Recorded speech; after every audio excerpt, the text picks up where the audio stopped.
If you watched our last episode as we were coming back from Ensenada after having work done at Baja Naval, had some issues with depth reporting on our depth, speed, temperature transducer, a brand new one that we had put in. So I have a replacement transducer right here.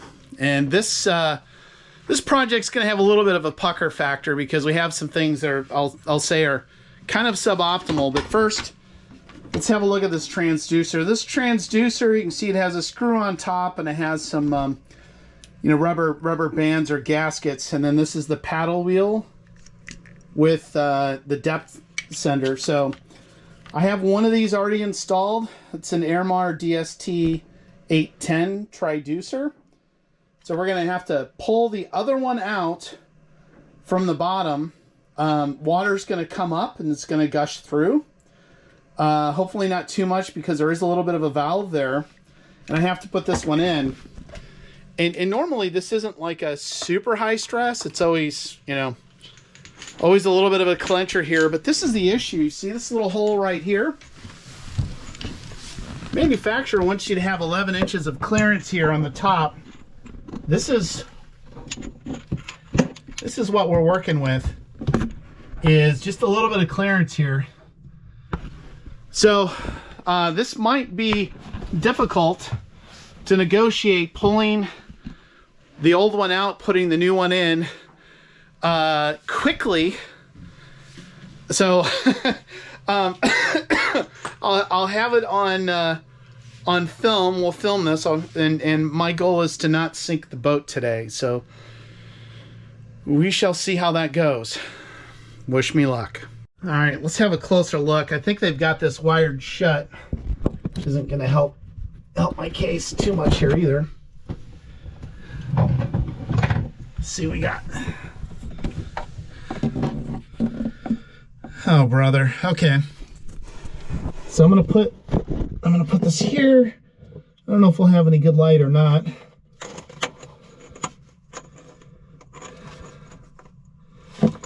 And oops. Just lost my flashlight in the bilge. So let's have a look here, see what we got. A little bit of room. Okay. So they've got this thing twisted in. Let me put this here. Let's see what we got. Yeah, this feels like it's loose. We got a flood coming into the boat. And we'll put that back down.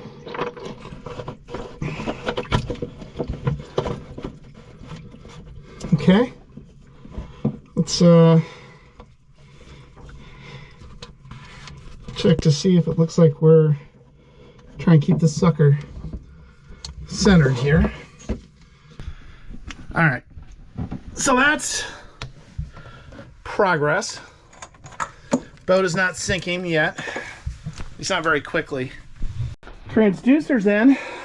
We'll run the wire after we do this test, but this is a NEMA 2000 connector. And I'm going to go ahead and wire it up here. Let's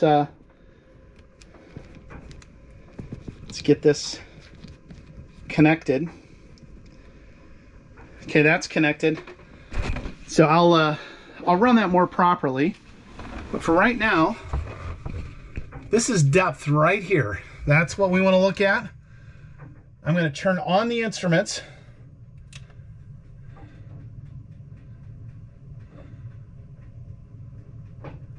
I'm going to turn on the instruments.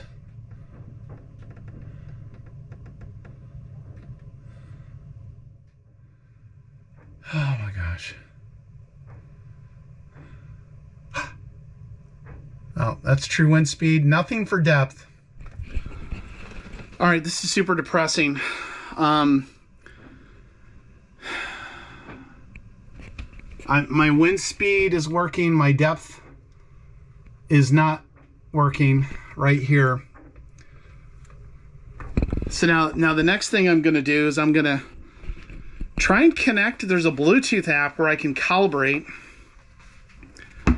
The transducer comes from Airmar. It's called Airmar Cast. And this is my last hope, but I would say this. This is the second transducer, and it's not looking good for me. Airmar makes a mobile app, Airmar Cast, which you can connect to your transducer or Bluetooth. It's operational, and look at this, 2.9 meters worth of depth. So we'll go through the calibration, but this is super helpful. So in order to do the calibration, I have to turn on a couple of the environmental sensors. So I'm just kind of flipping through those right now. Maybe I'll need to turn on altitude or something. And look at my depth. Now I see 2.8 meters. It's awesome. I see temperature. Trim and heel are both 0. Hold down the calibration button and wait for the error. And the error is because I think I needed to turn on the altitude. So we'll go through one more time. Hold down the calibration. Wait for it. Wait for it. Wait for it. Okay. So now we're calibrated. Okay, so one thing I did was I changed the sources here to the new DST. You see the old one was this one that ends in CPG. I just switched. So now I'm hoping for a little bit of magic here. Let's hit X and go back to our screen.